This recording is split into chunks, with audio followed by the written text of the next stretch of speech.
This is the day that the Lord has made. I will rejoice and be glad in it. This is the day that the Lord has made. I will rejoice and be glad in it.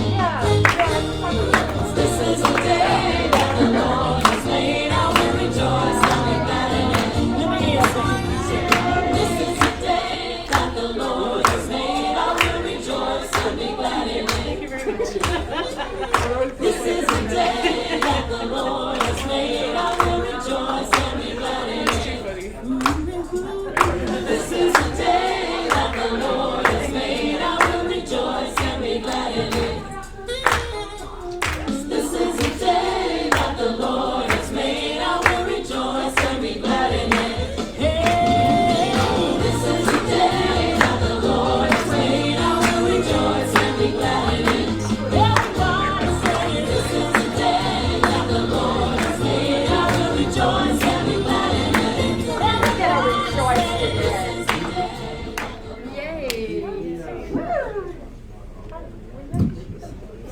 Good morning. Welcome to West Valley Center for Spiritual Living.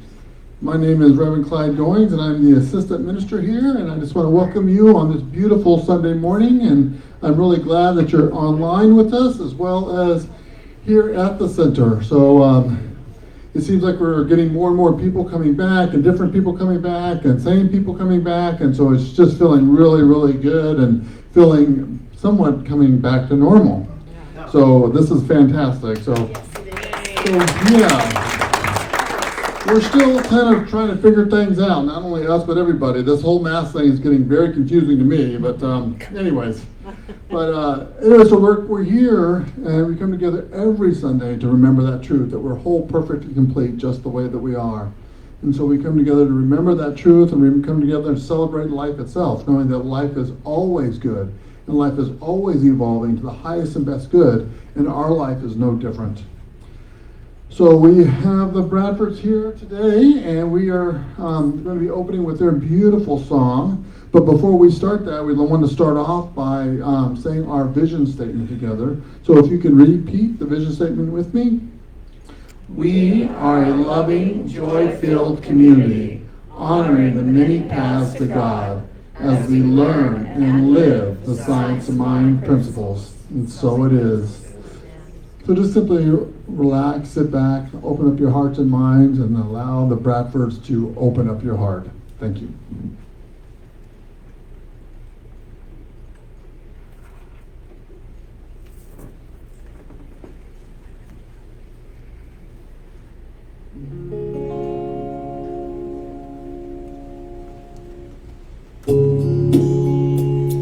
Oh, so just take a deep breath. Feel the peace inside you.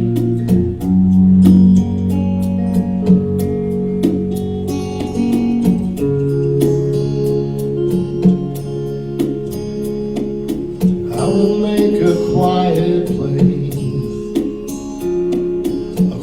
place within my heart. I will wait upon the Lord, wait upon the Lord. Be still, my soul, be still. Be still, my soul, be still. Be still and know.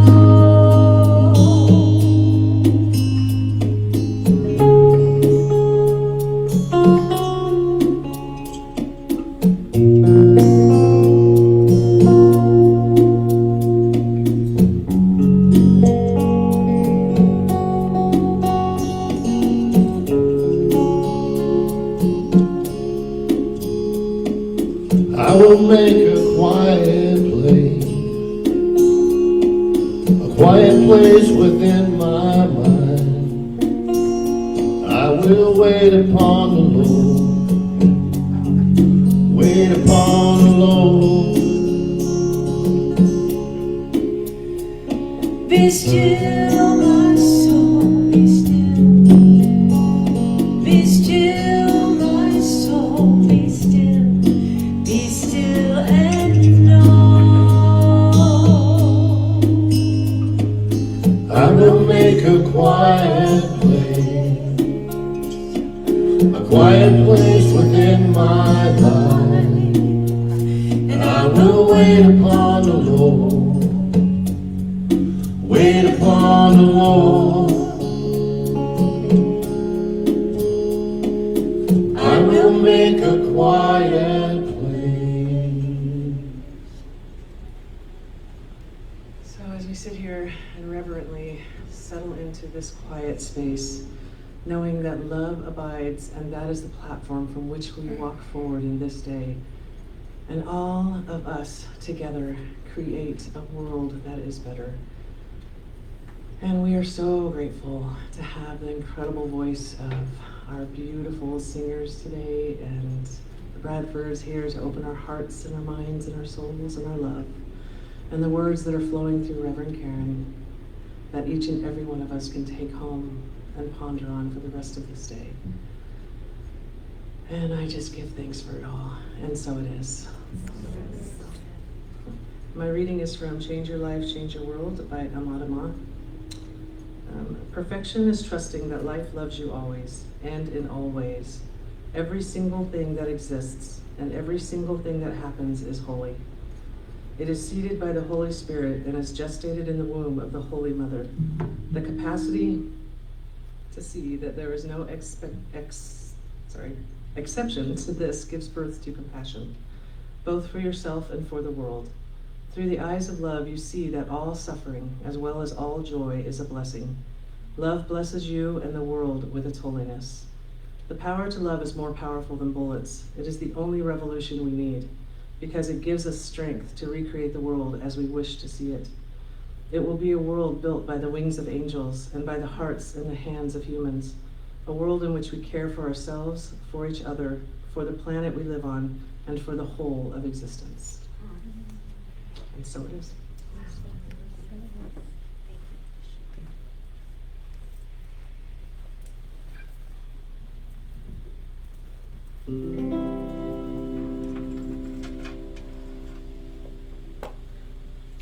I see trees of green, red roses too. I see them bloom for me and for you. And I think to myself, what a wonderful world.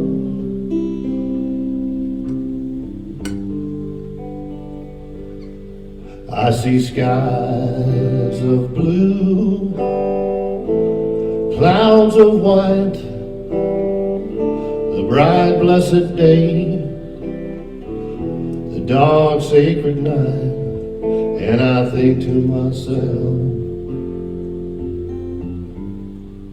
what a wonderful world.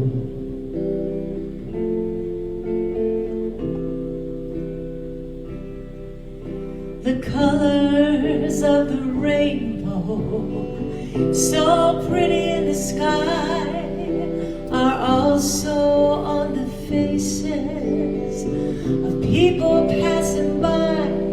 I see friends shaking hands, saying, how do you do? They're really saying, I love you. I hear babies cry, I watch them grow. They'll learn much more than I'll ever know. And I think to myself, what a wonderful world. Ooh, yes, I think to myself,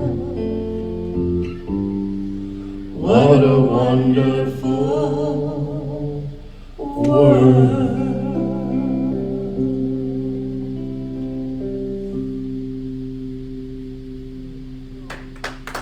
Beautiful. Thank you, Bradfords. Thank you. That was so lovely. Good morning, everyone. Good morning. morning. Welcome to the West Valley Center for Spiritual Living. I'm Reverend Karen Rice, and I'm the spiritual leader of this community. I felt like a mouthful today. I'm just really happy to see you all. We come together in the West Valley to be big for God, to be blessed and inspired and grateful for all of the beautiful things that were in the reading and in the music that we've already heard. And it's just wonderful to know that. Would you check and see if this mic is still on? Something's a little hot. And or maybe it's me, maybe I'm too hot. All right, so we got something to talk about today. We're going to talk about, it's not your favorite subject, but the title of the message is Behind Discord. And it's a talk I wanted to present to help us know that there's something healthy about facing our problems so that we can get to the root of it. So the founder of this teaching, Dr. Ernest Holmes, a great metaphysician that did dynamic work in the universe that is so relevant right now. Talk about hot right now. That stuff is hot right now in my book. But Holmes always said we should look the discordant fact in the face. And the reason we emphasize that is so that we don't use this scientific teaching in a sort of superstitious way where we just think it's about positive thinking. It certainly is about knowing that positivity neutralizes negativity, but it's not about sticking your head in the sand. And so the founder used to say, look at the fact, because if you look at the fact and you can name the problem, it will give you the direction you need to go. To the way you want to focus instead of on the problem, you want to be able to look for the quality of truth that appears to be missing in your life at any given time. So it's a really healthy way of acknowledging discord so that we can find out what's behind discord. Now, all the quotes I'm going to use today from Dr. Holmes all come out of the Science of Mind textbook, so I thought I would just simplify that. Here's the quote that inspired the writing of the message. Back of nearly every discord or disorder, there is some mental knot that needs to be untied. Short and sweet, right to the point, right? Behind every discord, there is some kind of a mental knot, and that's why we call this mental science, or we have this scientific approach to spirituality, and there's just a knot in your thinking. Something in the way you have been thinking needs to be untied, or can be untied if you so choose to play in that realm. So that's a big statement. I love that idea because it gives me the simplicity, but it also shows me there's a plan, there's a methodology, there's a way I can move through my life and use this teaching and apply it into the way that I would like to redirect my thinking and thereby my life.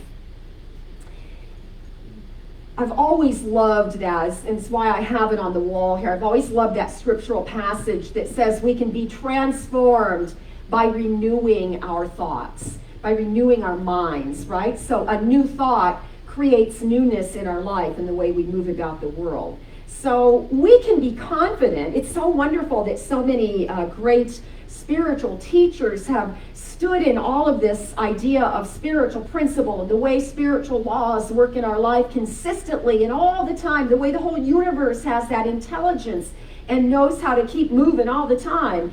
It can give us, as we study it, a confidence. It can give us this confidence that no matter what's happening, there's always something more that if we take the time to go back to untangle the whatever that is going on in the head, we can find our way through whatever happens. So we can use any spiritual teaching really can become a guide, but this science of mind as a teaching has a very specific method and a means, and it emphasizes affirmative prayer. And so we begin to learn that the route, that the philosophy itself gives us like a roadmap, that there's a route to travel through all of our shenanigans, if you will. So we can heal what ails us. We can recreate our lives with sometimes it's as simple as a single thought. I can change my mind on one thing and it can redirect it triggers a whole lot of other things.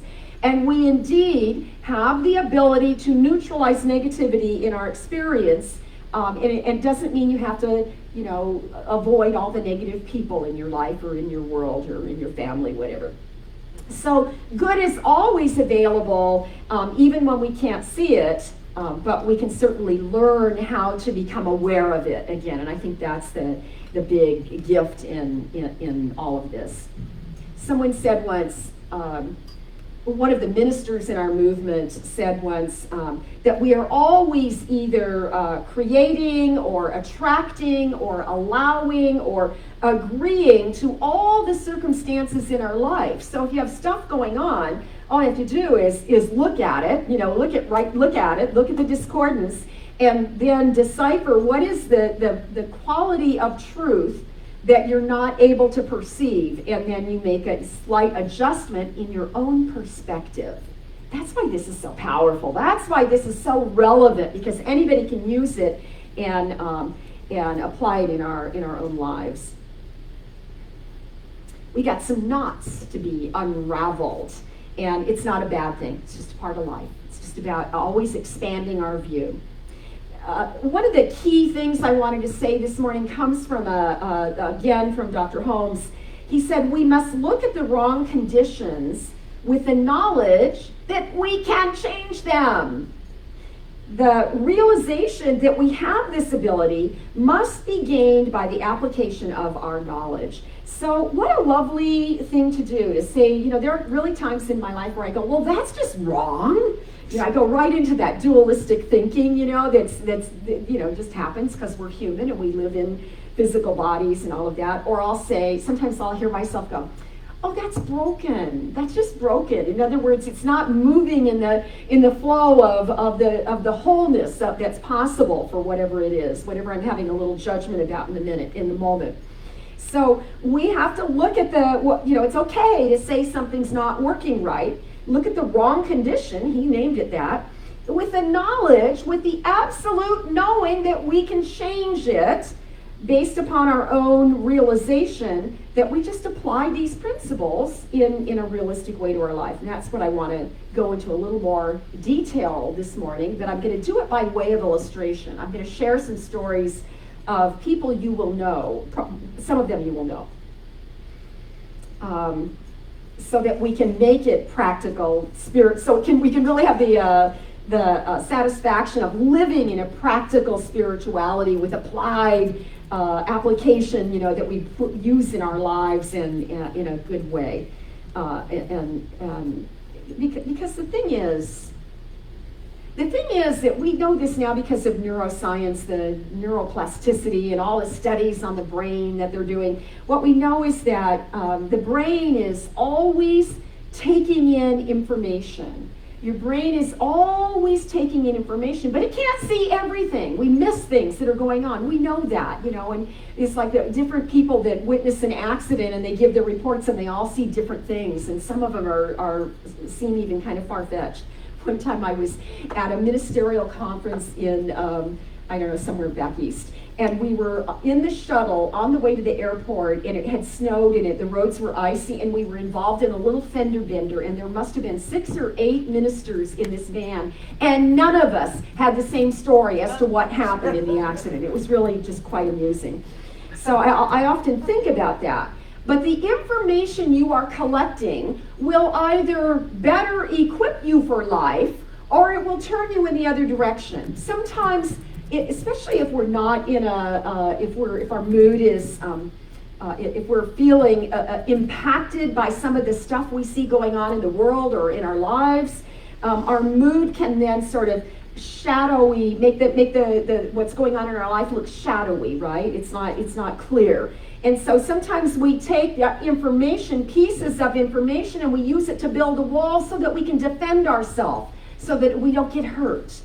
And so we just want to be aware of what we're doing with that information, because we're either expanding our possibilities or we're making our world smaller.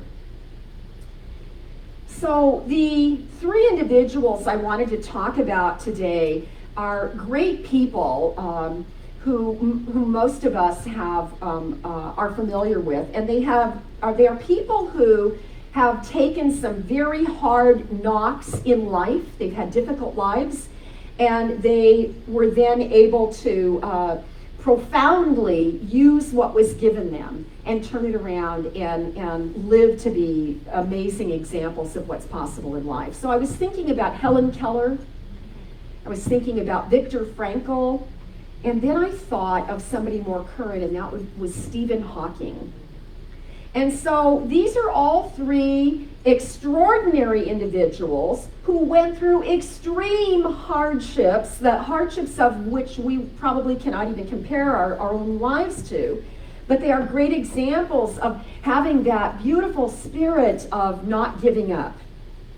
I want to preface this by saying that I don't think it's that they didn't never give up. Not sure how to say that in a clearer way. It's not that they always, it's not like they just went through it with their head held high and like it's no big deal. These are people who really experienced some rugged circumstances in their lives. And I would imagine that each and every one of them had moments of thinking it would be easier not to be stuck in the body or the situation that they were confined to. So keep that in mind as we dive a little deeper here. These are individuals, because of their examples, I believe they help to make the world a better place. If we take time to look at what their stories tell us. So Helen Keller, an infant who is blind and deaf, is isolated in a dark world with no sight, no sound, no memory of other as a human, and unable to communicate. Viktor Frankl was an Austrian psychiatrist, again, a brilliant man who was separated from his family and imprisoned in the death camps of World War II in Europe. He took what he witnessed and he saw that the people that survived were those who could find meaning and purpose in their lives, irregardless of the conditions they were living in. Tragic time.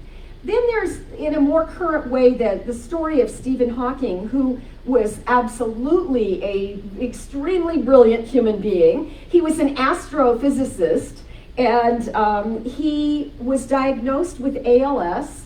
He was confined to a wheelchair, and his physical body was completely motionless. And he has all this brilliance inside.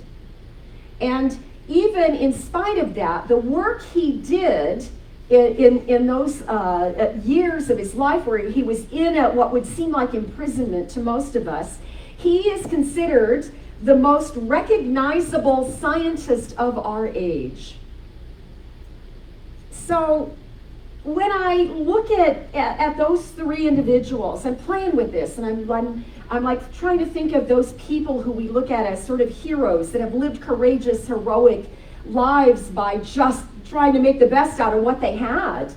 They didn't run out and save a drowning person, like a great story I heard before a service this morning. These were people who were just taking the circumstances of life and looking for the best in it, or looking for a way to make it livable, right?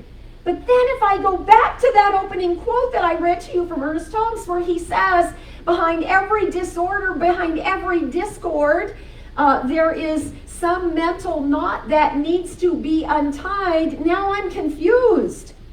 Behind every disorder. How do we do that when we're looking at Helen Keller? We're looking at Stephen Hawking sitting in his wheelchair. We're looking at Viktor Frankl in a concentration camp. How do we imagine that they had anything to untangle? It wasn't their fault. And what I love about the moments where I as a minister get to ponder such questions is that it makes me stop right where I'm at, and it makes me examine what I believe, and it demands that I rethink what I know, so that I have that holy newness emerging even in my experience of these ideas. So we go deeper. We go beyond that question, like here's where it starts. Why would God let a child be born with that, or with any disease? Why would God do that? Or why did the concentration camps even happen in World War II? Or why is it that a brilliant mind can be trapped in a deficient body? So we set aside the why. The bigger thinking allows us to because why will never bring you an answer that will help you work your way through any of that. Because all of that, amen, right? Because all of that is the mystery. Those are the things that are unknown, and there are no easy answers, and it diminishes our faith to imagine that there are answers to those things. And it certainly isn't okay to blame it on God. Because if we can go below why, or deeper, or behind where the metal knot is, what we'll see is that beyond that is where the wisdom comes through. Beyond that is the precious insight that can be very personalized by our own contemplation and through our willingness to consider the bigger ideas, maybe even the bigger questions. So these individuals and many others, we have heroes in our lives. You probably think of somebody right now. Or you have been heroic in your own life, because life sometimes demands it of us. But these individuals show us what's possible. Something in the human spirit can rise, and sometimes we do rise. Not always. Not always. There are other tragic stories, but there's something in us that is capable of it. And so I don't know this for fact, but I'm just going to guess that none of those three people that I'm focusing on today, none of them probably ever thought of themselves as a hero. They probably did not consider the lives they lived courageous. And yet when we step back and we examine those lives well lived, we can see the courage and the heroism and the beautiful example they give us simply by living their lives. I think intuitively, we know the answers, all that mystery stuff. Intuitively, something in us can sense, sometimes maybe even we get a feeling that we know. But when we focus on the disability only, we confuse ourselves. Because that's all we see is what's broken, or what's wrong, or what doesn't seem right. So we focus on the disability, and then we cannot see the adaptability that's right in front of us that speaks to our full potential.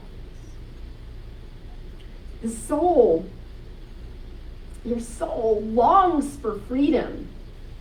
And that's why most of our issues, if you examine the things that trigger you, or the issues that reoccur in your life, they're almost all connected in some way to a loss of freedom, right? In some way you're limited and your world becomes a little bit smaller. So freedom, the way to freedom is to work out, to untangle those mental knots. Ralph Waldo Emerson said these great words. These are great words. The way to mend a bad world is to create the right world. The way to mend a bad world is to create the right world. And that can only happen when we make the world right in our own mind first. So each of those individuals, Helen and Victor and Stephen, they didn't, listen carefully to what I'm about to say. They didn't become magnificent because they healed what ailed them. Notice all three of those, right? They didn't heal what ailed them, but they healed their inner world. They found a way to untangle the stuff that goes on in the mind and to move day by day through all of the things they had to endure. So they created a new world for themselves by that very act of being willing to look at the discordance and then do the work inside around that discordance. That's what it means to untie our mental knots. We do that one day at a time. We do that slowly. You have to do that slowly. You can't just, you know that. We have to do that thoughtfully. We have to do that purposely. And it starts by, I think it starts by just acknowledging that sometimes we tangle our own minds with some pretty twisted thinking. It made me think when I think of untangling, I had this vision of taking the dog to the beach on a leash. And so the dog had to be on a leash, and we would take our folding lawn chairs, we would take our little folding lawn chairs and we would go out on the beach, and then we would put the dog's leash up one of the legs sink the chairs in the sand, and then it doesn't take long before the dog tangles herself up in the legs of the chairs, right? So you can see that even when you're walking your dog with a leash that's a little too long, your dog can get tangled. You can, go in and out of your legs or around you. And so we know how easy it is to get tangled. And there is a method, and it is taught right here to get us untangled. And it always begins with the inner work. It always starts with healing our mind. We change our thinking and we change our lives. Here's some straightforward advice from Dr. Holmes. We look for the belief in our own mind. We look inside. We look for the belief in our own mind. We meet and we neutralize false claims. We resolve them into thoughts. And then we heal the thought. Now think about that. So first of all, turn within, right? We're going to do our own work. Meet any false claim, any idea that isn't serving you anymore. You meet that false claim so that it can be neutralized. The light of God, the essence of the divine flow of life will neutralize any false claims if we take even a moment, even the tiniest little moment to remember truth. And then we resolve those thoughts and we heal it thought by thought. Right? So it's kind of almost like dissecting it, It's like just like untangling something that's knotty, that's been knotted. We heal the world one thought at a time. And the only way to make it right is to start right where you are and do your own work. When you don't do your own work, let's say you're angry about what's out in the world and you're called to activism. If you don't do your own work before you go out there and get active, you're going to take your woundedness out there with you. And though that will fuel you for a while, anger is a great fuel, isn't it? Oh, you can do all kinds of positive things, actually, if you channel your anger. That's a great way to get it out. I like to remind you, I cleaned my whole kitchen, all my kitchen cabinets one time, just because I was mad at Hugh. I just kept scrubbing and scrubbing. I was so mad at him, and I got done and went, wow, it looks really good in here. So you can channel it in a positive way, but if we take our woundedness out in the world, we're making more wounds in the world instead of helping to heal the world. So get really clear. Use the energy of the wound to motivate you, but then don't go out there and wound everyone else that disagrees with you. And that's, I think, what we have seen this past year on all the many different issues that were real polarized. We walked through a lot of, oh boy, did we walk through some polarized ideas.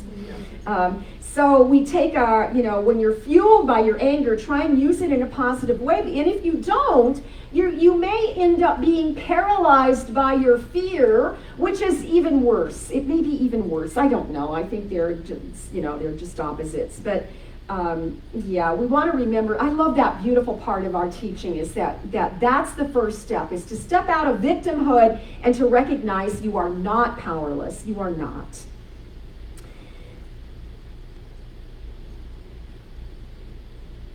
You can use your wounds positively if you take the time to find God right there in the wound.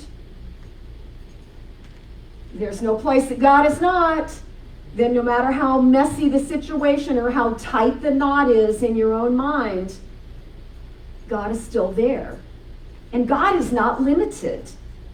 So if we take the time to just know that we're still supported by this intelligence that created all of life and it created us, and to know that all activity of God and of life comes from that impulse of love. I love that statement that the sages of the ancient days we have carried forward.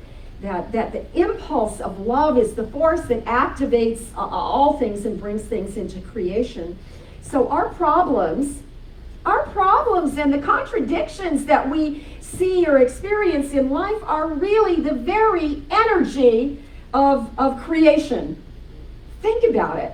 It's often what you don't like that motivates you to create what you do like or what you do want.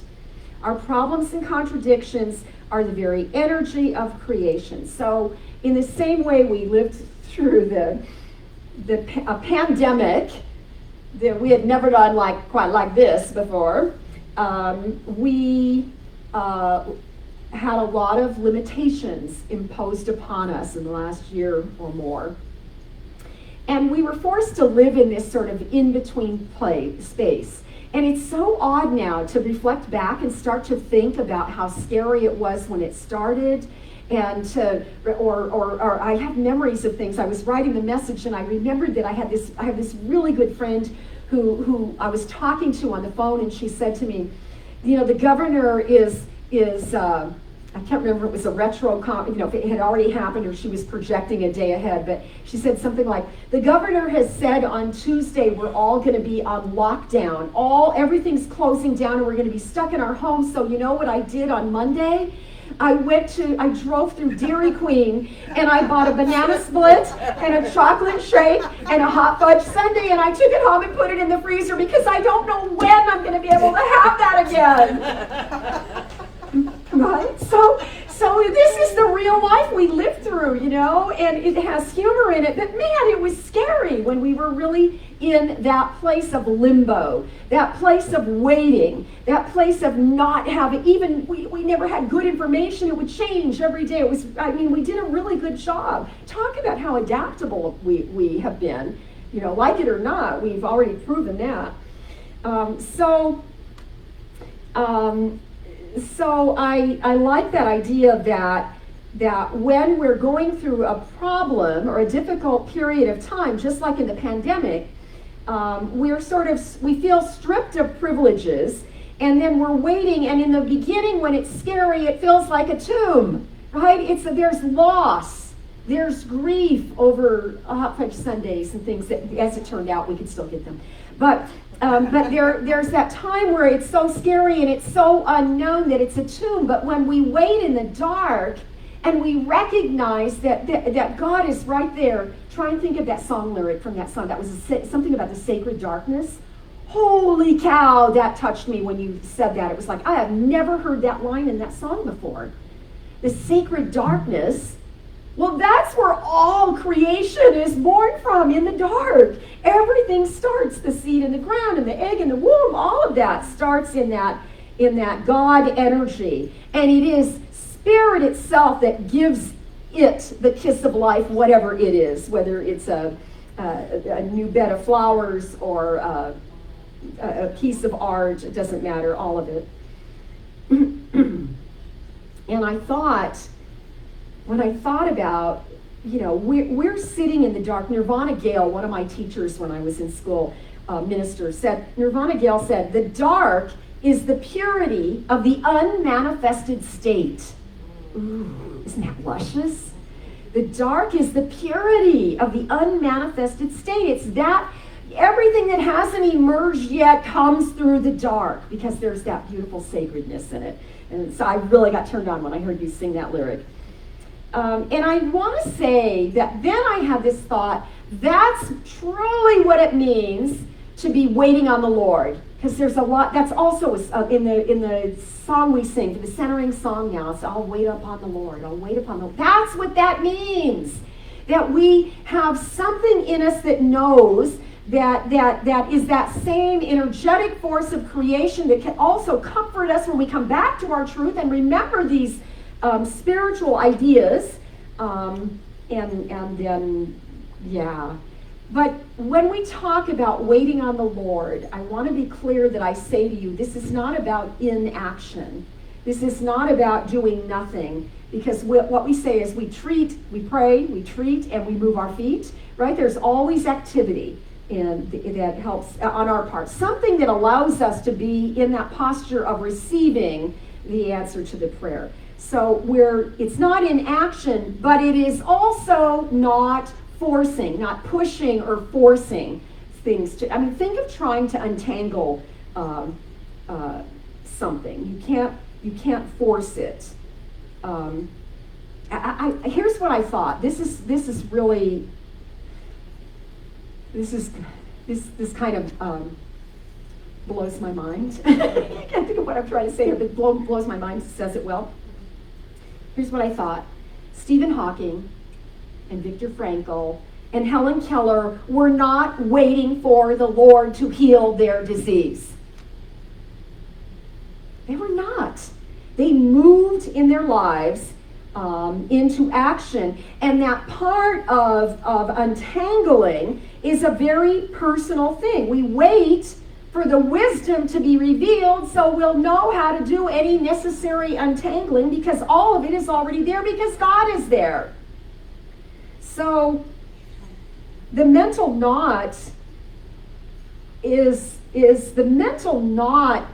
worse. It is worse when we try and untangle it in a forceful way, right? Think, how many of you have knitted or crocheted? Raise your hand if you had any experience knitting and crocheting.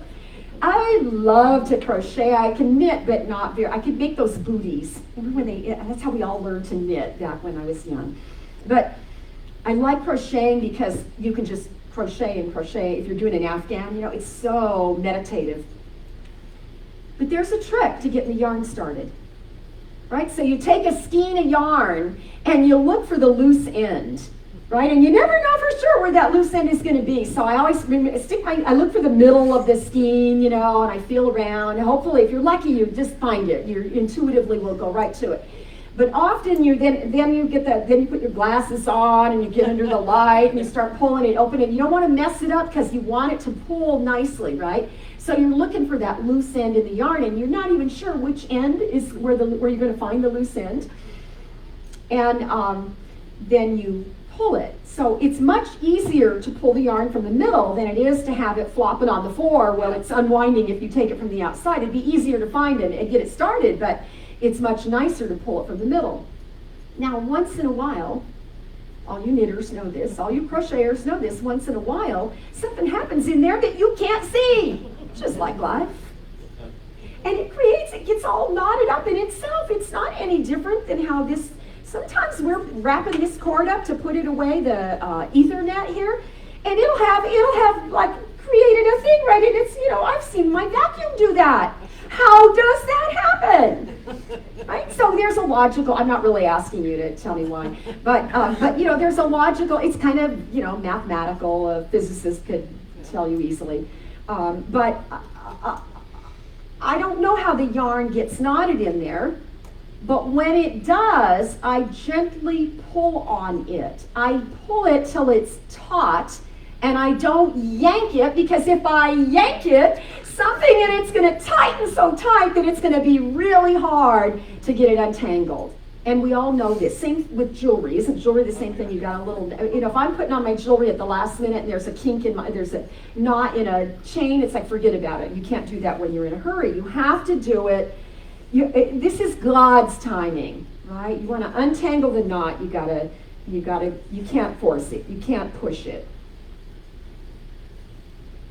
The mental knot that Holmes is talking about is likely those times where we have something has happened, and in haste to try and correct the problem or figure things out or lay everything out straight again before we have all the info is the way that we force it into a knot in our minds. And then it's a little trickier to untangle all of that. So wait, breathe.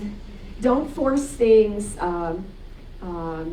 Things settle down. Things calm down. Look at us, calming down a little bit, maybe. Knock wood, cross fingers, all that. You're all waiting for that, right? No, we just keep affirming what we know to be true. So here's how I want to sum it up.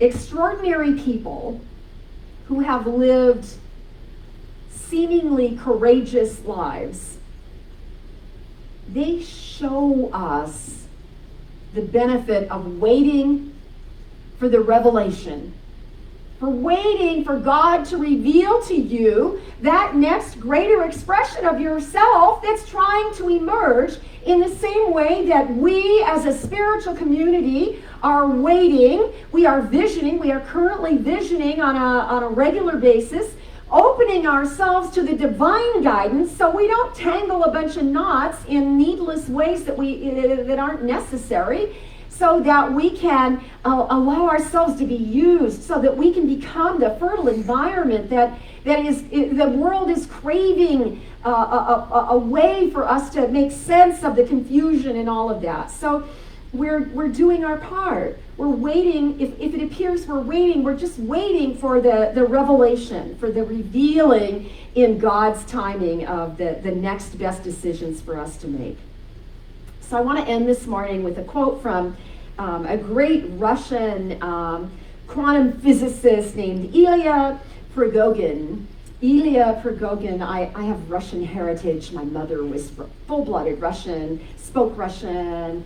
I never did, because then we would know what they were talking about when they didn't want us to know what they were talking about. But it always excites me to feel that connection again. So Ilya was a quantum physicist who won the Nobel Prize in chemistry in 1977, and he's a quantum physicist. A lot of spiritual insight in the work of this man.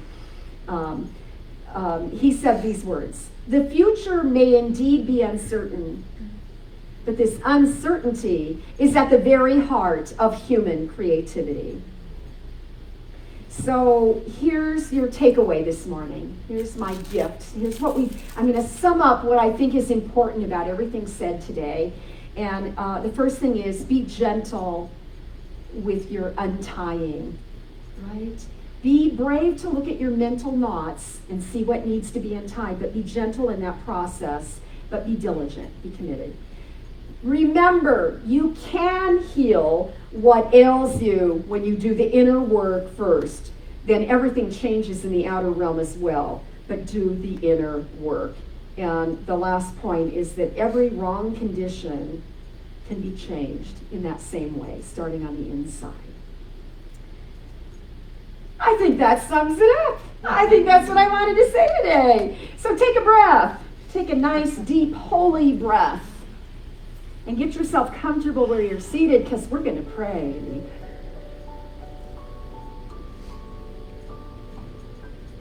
We're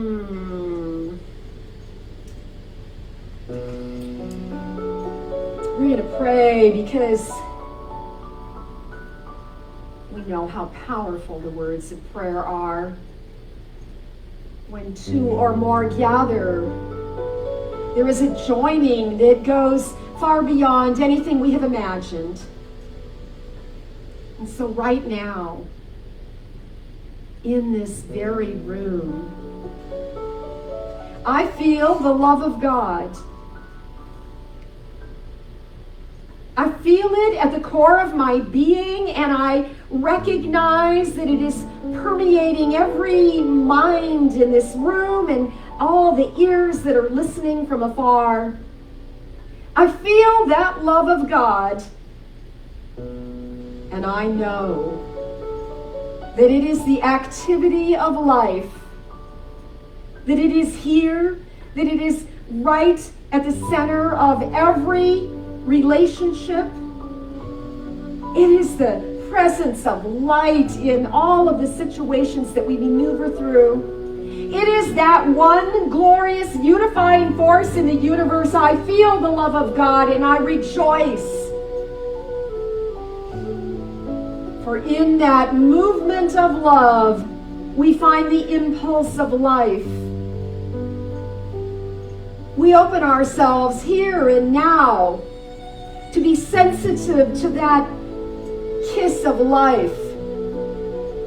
The way that the divine has created us so that it breathes our lungs and it beats our hearts and it allows us to sense that pattern of life, the harmonized way that we align ourselves to these great spiritual truths.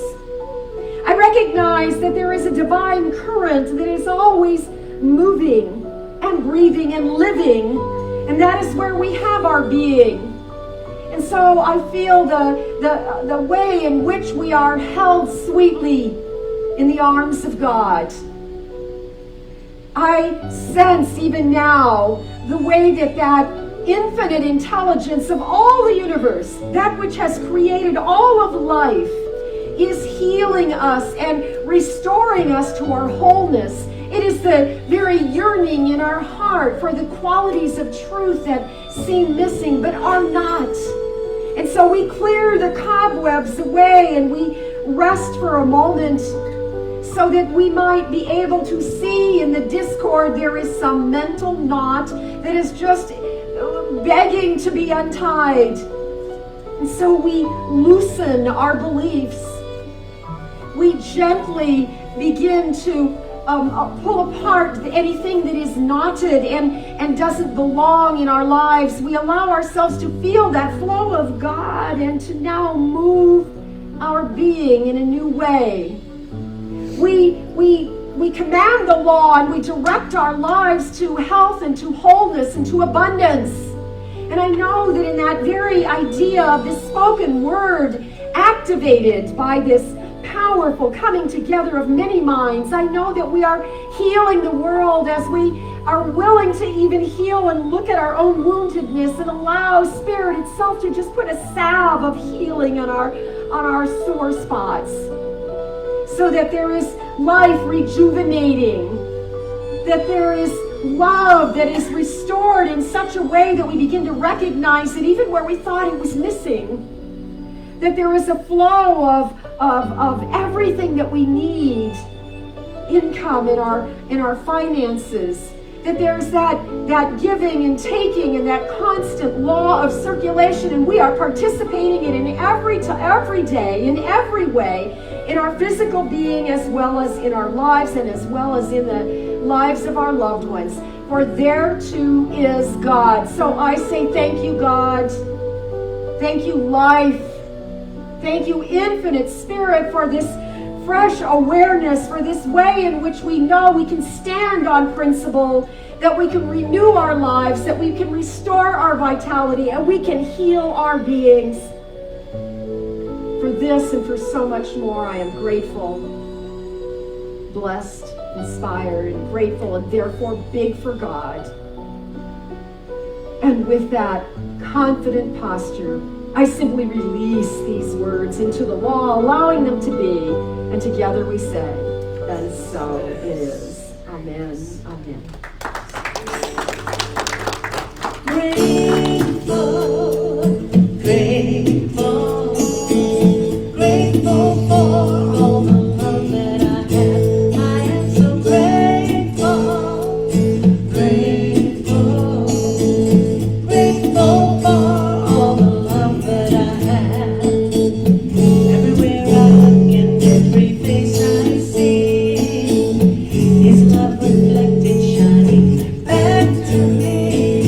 I just give thanks for all these simple things, the joy and peace that gratitude brings. That's why I'm grateful, grateful, grateful for all the love that I have. I am so grateful, grateful, grateful for all the love that I have.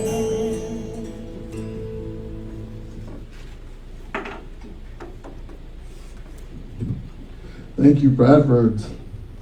All right. I just one other thing I wanted to say is, as Karen was talking to us and talking with us, So Fish, a couple of years ago, gave us these Christmas cards, and I took a picture of it. It's so beautiful. I'm keeping it on my phone. And it says, "When nothing is certain, everything is possible." And so I keep that with me always to remember that. So thank you. All right, so now is the time to celebrate the abundance of our community as well as the abundance of each person's individual's lives, because we are fully supported by that divine spirit. So let's, a couple of things before I say our giving affirmation. One, I just want to remind everybody, we're not passing offering plates. We have a box, a black box in the back of the room, and also in the bookstore. So you can fill out a card or drop your money in those boxes there. Soon we'll be passing the plate soon. And then the other thing is that if we are having the practitioners available after service, so if you would like prayer right after service, if you come right up front here, somebody will be available to pray with you. So thank you. All right, so now that I've got all that out of the way, let's say our joyous giving affirmation together. I live in a consciousness of good. Divine love blesses and multiplies all that I am, all that I have, all that I give, and all that I receive. Thank you, God, and so it is.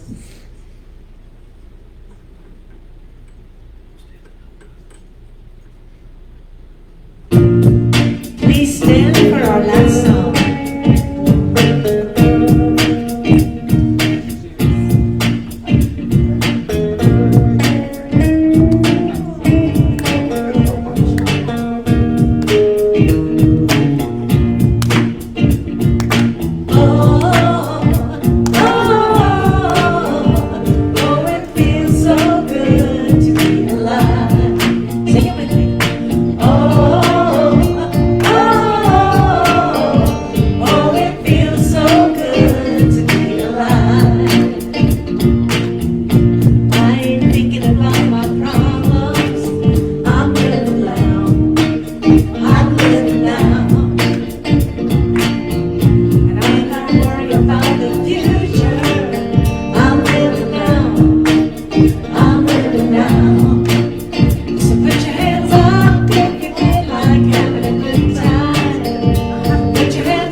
Quick announcements.